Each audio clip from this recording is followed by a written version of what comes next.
They say that to forget is human nature.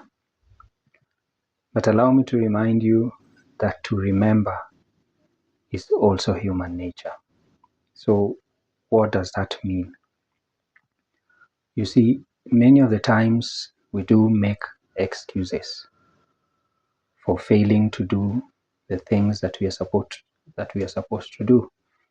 And we usually pull the blame on forgetfulness.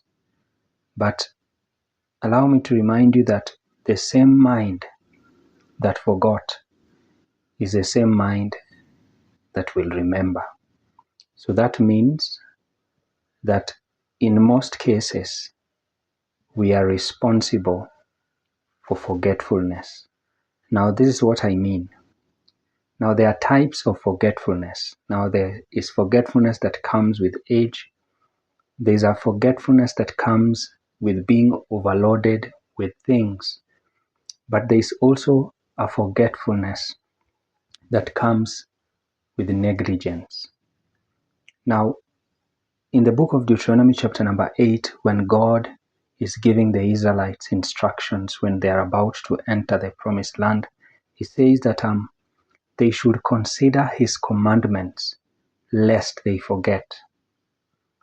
Now, see, the writer of Deuteronomy chapter number 8 gives a powerful link between forgetfulness and the heart.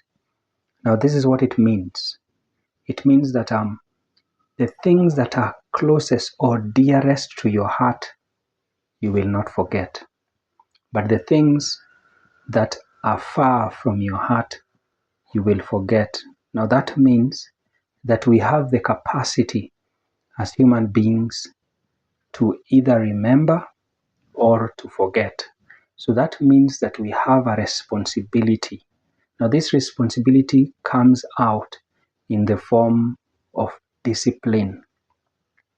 Now that means that you can discipline your mind to always remember. Now, one way you can do that is by constantly being in the desire to learn. Now, a heart or a mind that constantly desires to learn new things, new ideas, will improve its capacity of remembering.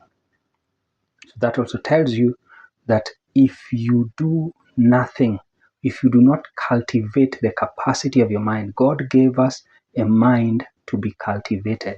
That is why God instructs Adam in the Garden of Eden to till the land. Till and cultivate the land. Now, that land can also be understood metaphorically as the mind. So that means God has given you and I a responsibility to cultivate our minds. So how do I do that? One, by being watchful. It's called spiritual watchfulness. Taking your time to remind yourself of the goodness of God. This week I've been meditating on the goodness of God. That means that if you constantly remind yourself of the goodness of God, it will help cultivate your mind not to forget important things. Now, one example of the things that we do forget as sons and children of God is forgetfulness to do that which is right. It is sin to not do what is right. It is still considered sin. Now, some people call it unwillful sins. It's called sins. There are two types of sins. Sins of doing. That means you fail to do that which is right. That is also considered a sin. Why? Because there were all available conditions for you to do it. How? You can remind yourself.